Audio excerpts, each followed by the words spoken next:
Teman-teman, mari kita semua bangkit berdiri, kita akan memulai ibadah kita. Kita arahkan hati kita kepada Tuhan, kita akan memulai ibadah ini. Ibadah ini kita mulai dengan pengakuan bahwa pertolongan kita datangnya daripada Tuhan yang menjadikan langit dan bumi. Dia yang setia memelihara ciptaannya dari dulu, sekarang, dan sampai selama-lamanya. Kiranya Tuhan, Allah Tritunggal, berkenan atas setiap pujian, penyembahan yang kita naikkan. Amin. Nats panggilan hari ini diambil dari Yehezkiel 12 ayat 25. Sebab aku, Tuhan, akan berfirman dan apa yang kufirmankan akan terjadi. Dan firman itu tidak akan ditunda-tunda lagi. Sebab pada masa hidupmu, hai kaum pemberontak, aku akan mengucapkan suatu firman dan aku akan menggenapinya. Demikianlah firman Tuhan Allah. Halo Ras Generation, mari kita puji dan sembah Dia dan katakan, besar di dalamku.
dalam hidupku dan telah menjadi kuatku.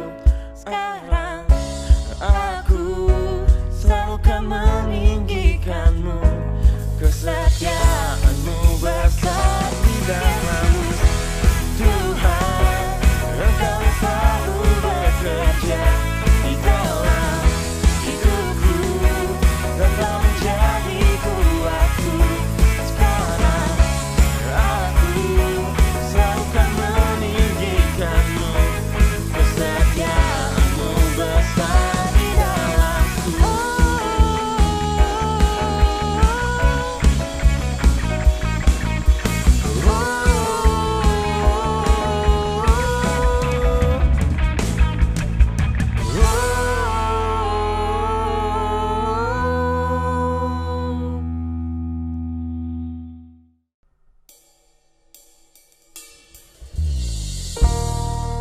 Sebelum mendengarkan firman Tuhan, mari kita siapkan hati kita.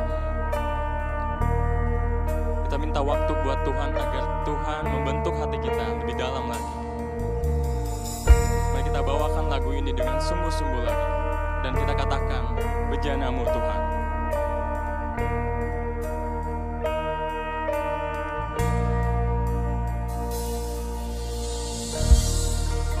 Kekuatan di jiwaku,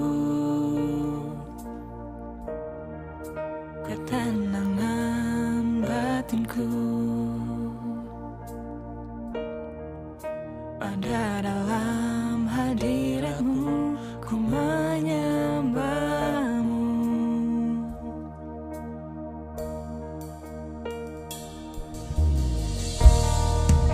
Tersungkurku di kaki-Mu, rasakan hadirat-Mu.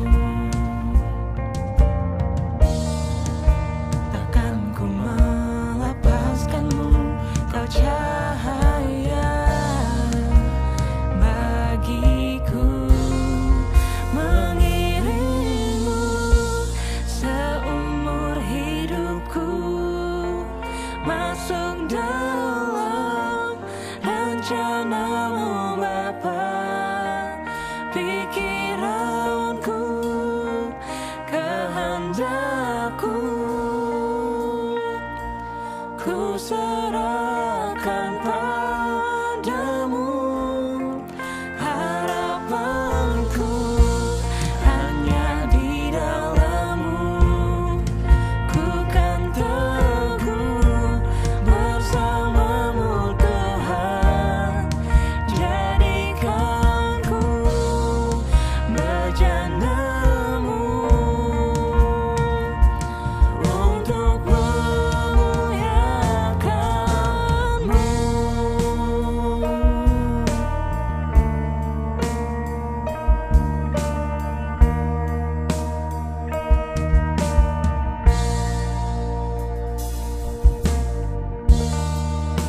Tersungkurku di kaki-Mu, rasakan hadirat-Mu. Takkan ku melepaskan-Mu, Kau cahaya bagiku. Mengiring-Mu seumur hidupku, masuk dalam rencana-Mu Bapa. Pikiranku, kehendakku, ku serahkan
Shalom, Rise Generation. Bersyukur hari ini kita sama-sama bisa merenungkan kembali firman Tuhan. Kita akan belajar firman Tuhan hari ini dengan satu tema, yaitu tidak ada waktu untuk menunggu. Nah, kita akan membahas dari Matius 25 ayat 14 sampai dengan 30. Sebelum kita sama-sama membaca dan belajar firman Tuhan, saya ajak kita semua untuk berdoa. Mari kita berdoa, teman-teman. Tuhan Yesus, bersyukur buat kasih karunia-Mu di dalam kehidupan kami. Karena Engkau begitu baik sehingga kami boleh diberi kesempatan untuk kembali belajar firman Tuhan, belajar kebenaran firman Tuhan hari ini. Tuhan, kiranya Engkau menolong agar kami boleh mengerti firman-Mu dan juga bukan hanya mengerti, kami boleh melakukan kebenaran firman-Mu di dalam seluruh kehidupan kami. Inilah doa kami ya Bapa. Mohon Tuhan yang menjamah setiap kami. Di dalam nama Yesus Tuhan dan Juru Selamat kami berdoa. Amin. Teman-teman, saya akan bacakan untuk kita firman Tuhan dari Matius 25 ayat 14 sampai dengan 30. Teman-teman silakan simak di rumah masing-masing ya, apa yang menjadi nats perenungan kita hari ini. Perumpamaan tentang talenta. Sebab hal kerajaan sorga sama seperti seorang yang mau berpergian ke luar negeri, yang memanggil hamba-hambanya dan mempercayakan hartanya kepada mereka. Yang seorang diberikan 5 talenta, yang seorang lagi 2, dan yang seorang lagi 1, masing-masing menurut kesanggupan, lalu ia berangkat. Segera pergilah hamba yang menerima 5 talenta itu. Ia menjalankan uang itu, lalu beroleh laba 5 talenta. Hamba yang menerima 2 talenta itu pun berbuat demikian juga dan berlaba 2 talenta. Tetapi hamba yang menerima 1 talenta itu pergi dan menggali lubang di dalam tanah, lalu menyembunyikan uang tuannya. Lama sesudah itu pulanglah tuan hamba-hamba itu lalu mengadakan perhitungan dengan mereka. Hamba yang menerima 5 talenta itu datang dan membawa laba 5 talenta. Katanya, 5 talenta Tuhan percayakan kepadaku, lihat aku telah beroleh laba 5 talenta. Maka kata tuannya itu kepadanya, baik sekali perbuatanmu itu, hai hambaku yang baik dan setia. Engkau telah setia dalam perkara kecil, aku akan memberikan kepadamu tanggung jawab dalam perkara yang besar. Masuklah dan turutlah dalam kebahagiaan Tuanmu. Lalu datanglah hamba yang menerima 2 talenta itu katanya, Tuan, 2 talenta Tuhan percayakan kepadaku, lihat aku telah beroleh laba 2 talenta. Maka kata tuannya itu kepadanya, baik sekali perbuatanmu itu, hai hambaku yang baik dan setia. Engkau telah setia memikul tanggung jawab dalam perkara kecil, aku akan memberikan kepadamu tanggung jawab dalam perkara yang besar. Masuklah dan turutlah dalam kebahagiaan Tuanmu.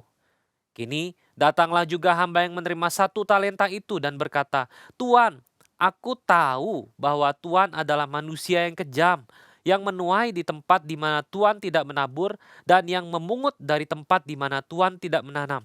Karena itu aku takut dan pergi menyembunyikan talenta Tuhan itu di dalam tanah. Inilah terimalah kepunyaan Tuhan. Maka jawab tuannya itu, hai kamu hamba yang jahat dan malas.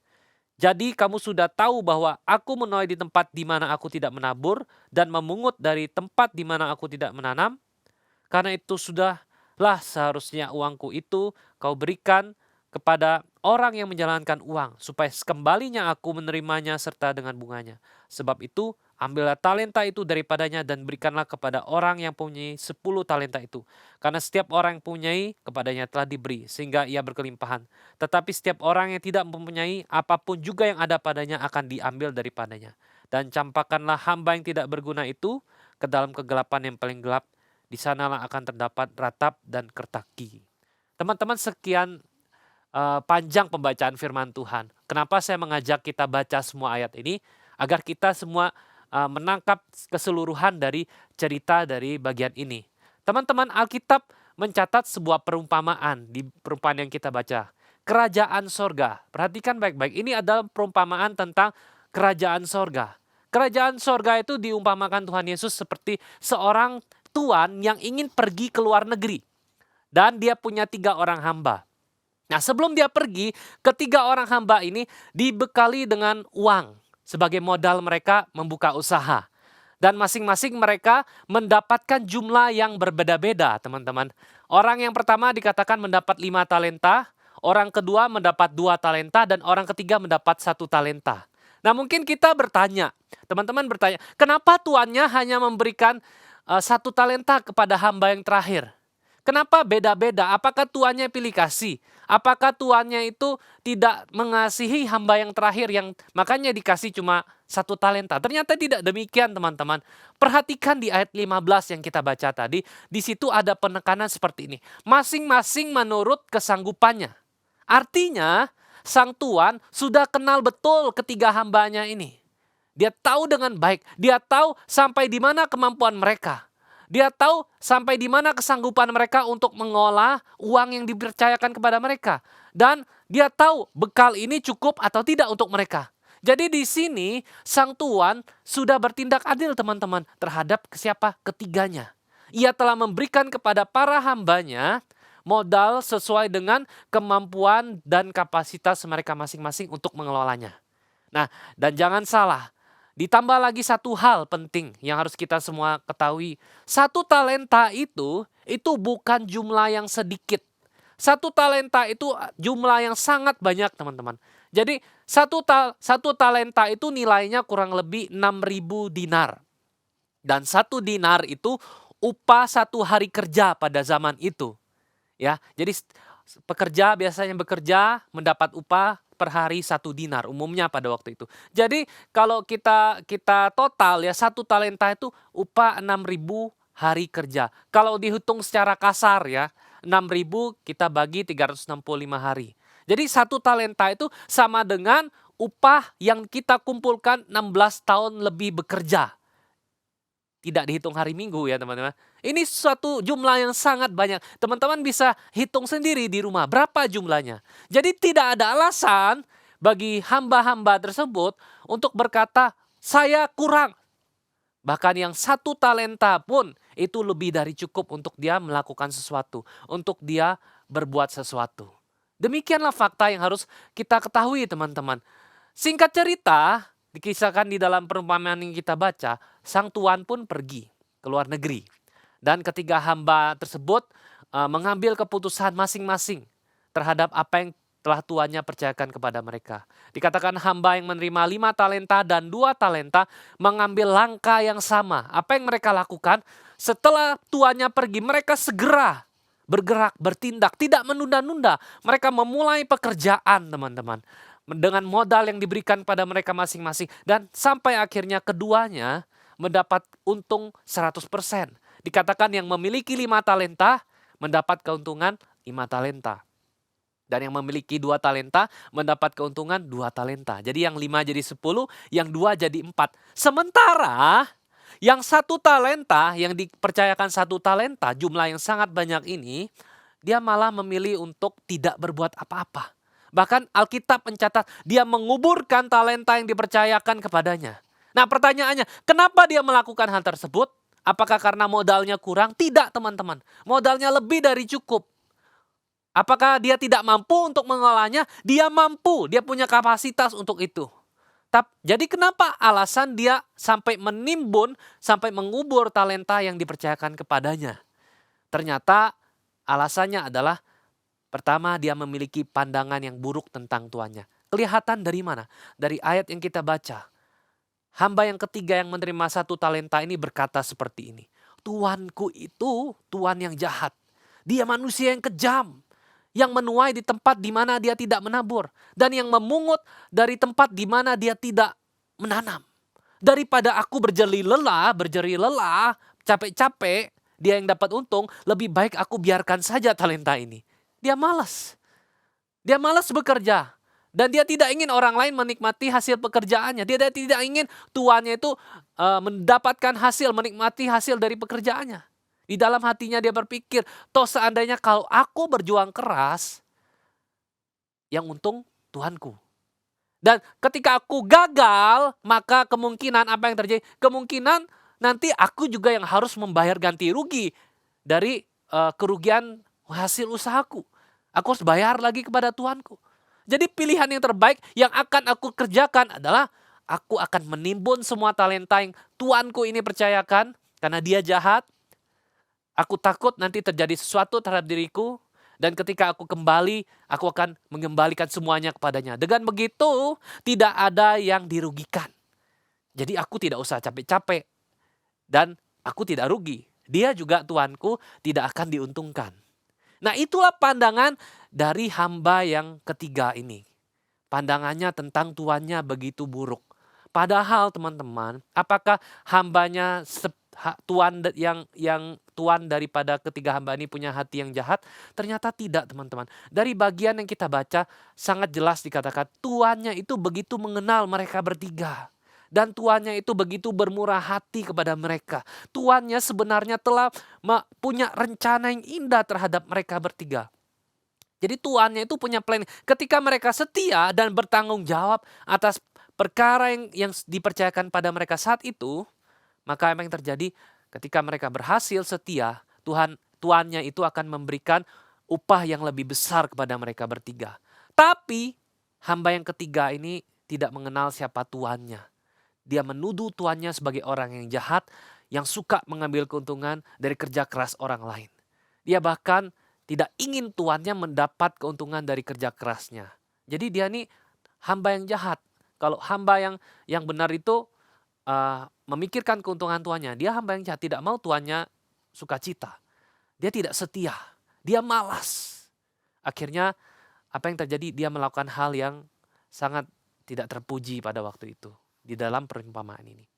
Nah, singkat cerita teman-teman, akhirnya tiba waktu ketika hamba tersebut akan mempertanggungjawabkan segala sesuatu kepada tuannya. Dan yang terjadi adalah 5 talenta. Hamba yang menerima talenta datang dengan sukacita dan berkata, Tuhan, 5 talenta Tuhan percayakan. Aku sudah mengolahnya dan aku telah menerima laba 5 talenta dipersembahkan kepada tuannya. Dengan sukacita tuannya menyambut orang ini dan dia dipercayakan satu tanggung jawab yang lebih besar. Dia menikmati kebahagiaan bersama tuannya. Demikian juga hal yang sama terjadi pada hamba yang kedua. Dengan sukacita dia bawa, Tuhan, inilah yang Tuhan percayakan. Aku sudah bertanggung jawab atas ini. Dan dia menerima sukacita yang sama dengan hamba yang berhasil mendapat keuntungan 5 talenta. Jadi di sini ada satu hal yang penting, teman-teman. Sang tuan itu tidak menilai berdasarkan berapa banyak yang dapat para hamba hasilkan, ya. Yang sang tuan nilai adalah kesetiaan dan tanggung jawab daripada para hambanya dalam mengerjakan tugas yang sang tuan percayakan kepada mereka. Sesuai dengan kemampuan mereka masing-masing. Itulah mengapa upah yang sang tuan itu berikan, siapkan kepada mereka bertiga sama rata. Terlepas dari berapapun keuntungan yang mereka dapat hasilkan. Tuan tersebut memberikan upah yang sama. Jadi talenta yang tidak sama jumlahnya, apabila dipergunakan dengan kesetiaan yang sama, akan diberi upah yang sama pula oleh tuannya. Kemudian tiba waktu bagi hamba yang menerima 1 talenta menghadap tuannya. Dia menghadap tuannya dengan penuh kecurigaan. Dan di depan tuannya itu, dia menyatakan tuduhan yang tak berdasar. Dia menuduh tuannya sebagai pribadi yang jahat, yang hanya menikmati hasil kerja keras dari orang lain. Dan dia kemudian mengembalikan 1 talenta yang dipercayakan kepadanya. Jadi tuannya melihat betapa jahatnya hati daripada hambanya itu. Dia telah menuduh tanpa dasar. Sampai akhirnya sang tuan pun menjadi murka. Dan melihat kejahatan dan ketidaksetiaan hambanya itu, sang tuan pun menjatuhkan hukuman kepada hambanya tersebut. Nah teman-teman, bagaimana penerapan daripada kisah ini, perumpamaan ini bagi setiap kita? Jadi teman-teman, makna dari perumpamaan ini adalah sekali lagi bicara tentang kerajaan sorga, teman-teman. Ternyata mereka yang mendapat upah di sorga bukanlah mereka yang berpangku tangan dan bermalas-malasan. Tapi mereka yang setia dan bertanggung jawab atas talenta yang Tuhan percayakan kepada mereka selama mereka hidup di dunia. Nah, di sini satu poin penting yang harus kita garis bawahi. Memang keselamatan itu kita dapat berdasarkan anugerah Allah semata, betul. Tanpa ditambahkan sedikit pun oleh kerja keras atau usaha kita. Keselamatan anugerah Allah. Namun orang yang memiliki iman sejati, teman-teman, itu tidak akan pernah diam. Mereka akan berusaha memuliakan Allah lewat hidup mereka dan mereka tidak akan menunda-nunda dalam memuliakan Allah. Ya, ini satu hal yang harus kita garis bawahi. Nah, siapakah kita di dalam perumpamaan tentang talenta yang kita renungkan hari ini? Posisi kita sebenarnya, kita adalah hamba-hamba yang dipercayakan talenta yang berbeda-beda, sesuai dengan kesanggupan kita masing-masing. Dan siapakah Tuhan di dalam perumpamaan ini? Tuhan tersebut adalah Tuhan sendiri. Jadi talenta di sini melambangkan semua kemampuan, waktu, sumber daya, dan kesempatan untuk melayani Tuhan dan memuliakan Tuhan yang kita miliki dari Tuhan, yang dianugerahkan Tuhan pada kita ketika kita masih hidup di dunia ini. Itu adalah talenta. Dan hal inilah yang dianggap Tuhan sebagai bekal yang dipercayakan kepada kita. Dan kita bertanggung jawab untuk mengelolanya sebijaksana mungkin, teman-teman. Jadi ingat, waktu, sumber daya, kesempatan, kemampuan yang Tuhan berikan kepada kita itu adalah talenta yang Tuhan percayakan pada kita. Dan setiap kita diberikan jumlah yang cukup untuk membuat kita itu hidup bisa memuliakan Allah. Tidak ada satupun orang di dunia ini yang tidak dibekali dengan talenta dalam pengertian waktu, sumber daya, kemampuan, kesempatan oleh Tuhan. Agar mereka itu bisa hidup memuliakan Dia. Asalkan kita setia dan bertanggung jawab atas apa yang Tuhan percayakan kepada kita, kita pasti bisa hidup memuliakan Tuhan. Tuhan tidak menilai besar kecil apa yang kita buat untuknya. Yang Tuhan nilai adalah kesetiaan kita dan tanggung jawab kita atas waktu, atas kesempatan, atas kemampuan yang Tuhan sudah anugerahkan kepada kita. Jangan sampai kita, teman-teman, menjadi seorang hamba yang jahat, yang penuh kecurigaan kepada Tuhan. Seorang hamba yang jahat akan berkata kepada Tuhan, Tuhan itu jahat, Tuhan itu tidak adil, Tuhan itu tidak peduli padaku. Buktinya keadaanku seperti ini. Menyalahkan Tuhan, menyalahkan keadaan, menyalahkan orang lain. Mereka mengeluh. Dan akhirnya apa yang terjadi? Mereka tidak mengucap syukur. Itu adalah hati dari hamba yang jahat. Hamba yang jahat berkata, aku ingin hidup untuk kemuliaanku saja. Untuk apa aku berjeri lelah? Yang untung Tuhan. Aku tidak mau hidup tapi Tuhan yang dimuliakan. Aku mau hidup, bekerja keras, melakukan yang terbaik, dan kemuliaan itu untuk diriku sendiri. Itu adalah ciri daripada hamba yang jahat. Hatinya itu ingin memuliakan dirinya sendiri. Mereka tidak ingin hidup untuk memuliakan Tuhan. Mereka hidup berpusat pada dirinya, bukan berpusat pada Tuannya. Dua hamba yang baik tadi yang kita renungkan. Bekerja dengan setia, berbeda dengan hamba yang terakhir yang menerima 1 talenta. Mereka, hamba yang baik tersebut, tidak tahu kapan Tuannya kembali. Tetapi hal yang menarik yang mereka lakukan, mereka berjaga-jaga. Mereka tetap setia dalam mengerjakan tanggung jawab yang dipercayakan kepada mereka sampai Tuannya kembali. Dan sang Tuan pun ketika kembali mendapati mereka tetap setia. Dan mereka mendapat upah dari kesetiaan mereka. Teman-teman, di sini kita harus belajar memiliki mental dari hamba yang setia.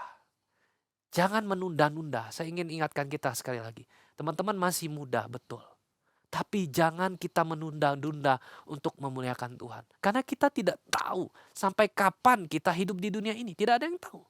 Jika teman-teman punya kesempatan untuk memuliakan Tuhan, segera ambil kesempatan tersebut. Jangan membiasakan diri untuk menunda-nunda. Nantilah hidup untuk Tuhan. Nantilah hidup benar. Nanti kita tidak tahu kapan waktu kita berakhir.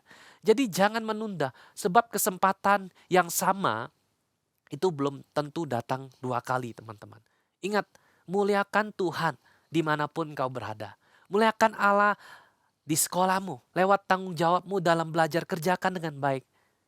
Muliakan Tuhan di sekolah. Lewat apa lagi? Lewat pergaulanmu dengan teman-temanmu. Jadilah teladan. Jangan ikut-ikutan pergaulan yang buruk. Kamu menyia-nyiakan waktumu. Masa mudamu jangan dipakai untuk hal-hal yang tidak berguna seperti itu. Muliakan Tuhan lewat talenta yang Tuhan percayakan kepada kamu. Di bidang apapun. Mungkin teman-teman ada yang dikasih talenta di bidang atletik, di bidang sains, di bidang bahasa, dan apapun itu. Kembangkan untuk kemuliaan Tuhan. Muliakan Tuhan di rumahmu. Dengan cara menjadi teladan di rumahmu. Bagi para adikmu. Menjadi saudara yang baik. Menjadi anak yang mengasihi orang tuamu. Kapanpun, dimanapun, muliakan Tuhan dengan segenap hatimu. Dan kesempatan untuk memuliakan Tuhan itu ada di mana-mana, teman-teman. Ada di depan matamu. Dan sejak masa mudamu, kamu bisa jadi hamba yang setia. Jadi teman-teman, saya ingin mengajak kita, jangan menunda-nunda. Sejak masa mudamu, jadilah hamba yang setia. Gunakan waktumu dengan sebaik mungkin bagi kemuliaan Tuhan. Persembahkanlah hidupmu untuk melayani Tuhan.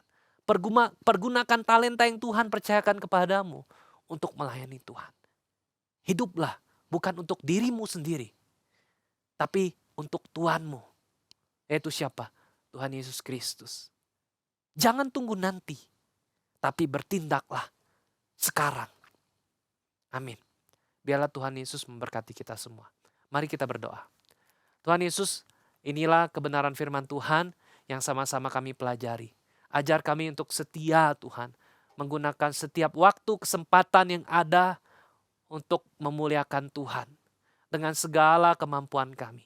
Tuhan berikan hikmat bagi teman-teman yang hadir di dalam ibadah ini, agar mereka bolehlah berikan hikmat untuk dapat mengerti maksud Tuhan, untuk mereka dapat hidup memuliakan Tuhan lewat segala sesuatu yang mereka kerjakan. Ajar mereka untuk dapat melihat peluang di mana mereka dapat memuliakan Tuhan.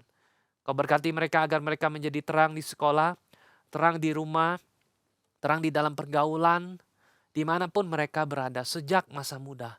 Hidup mereka berpusat kepada Kristus. Mereka boleh menjadi hamba-hamba yang setia, yang memikirkan sukacita dan memperkenan hati tuannya.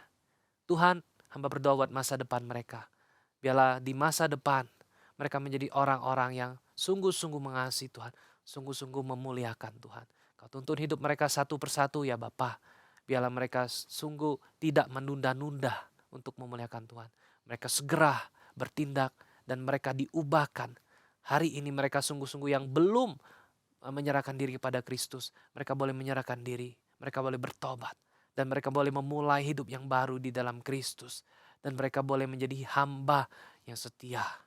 Tuhan, kami tidak tahu kapan Engkau datang kedua kali. Tapi kami mau menjadi hamba yang setia. Kami mau siap setia. Sampai kapanpun kami ingin setia. Sehingga ketika kami meninggalkan dunia ini pun, kami meninggalkan dunia sebagai seorang yang telah setia. Biarlah Tuhan yang menolong kami untuk melakukan tugas ini ya Bapa. Mampukan kami untuk menjadi hamba yang setia. Inilah doa kami Tuhan. Di dalam nama Tuhan Yesus, Tuhan dan Juru Selamat kami yang hidup, kami sudah berdoa. Amin. Teman-teman, mari kita bangkit berdiri. Mari kita mengikrarkan pengakuan iman kita, pengakuan iman rasuli. Aku percaya kepada Allah, Bapa yang Maha Kuasa, Khalik langit dan bumi, dan kepada Yesus Kristus anaknya yang tunggal Tuhan kita, yang dikandung daripada Roh Kudus, lahir dari anak darah Maria, yang menderita sengsara di bawah pemerintahan Pontius Pilatus, disalibkan, mati dan dikuburkan, turun ke dalam kerajaan maut, pada hari yang ketiga bangkit pula dari antara orang mati, naik ke surga, duduk di sebelah kanan Allah, Bapa yang Maha Kuasa. Dan dari sana ia akan datang untuk menghakimi orang yang hidup dan yang mati. Aku percaya kepada Roh Kudus, gereja yang kudus dan am, persekutuan orang kudus, pengampunan dosa, kebangkitan orang mati, dan hidup yang kekal. Amin. Silahkan duduk. Mari kita memberikan yang terbaik melalui persembahan kita minggu ini. Teman-teman bisa memberikan persembahan melalui QR Code yang tertera pada layar teman-teman.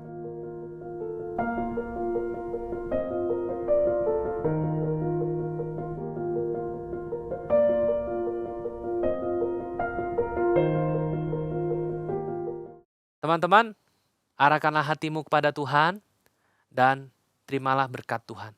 Kiranya sinar kemuliaan daripada Allah Bapa, kasih setia daripada Tuhan Yesus Kristus, dan penghiburan sejati daripada Allah Roh Kudus menyertai teman-teman sekalian, sehingga teman-teman dimampukan untuk jadi saluran berkat, sehingga teman-teman dimampukan untuk menjadi hamba yang setia dari sekarang sampai Tuhan Yesus datang kedua kalinya. Amin.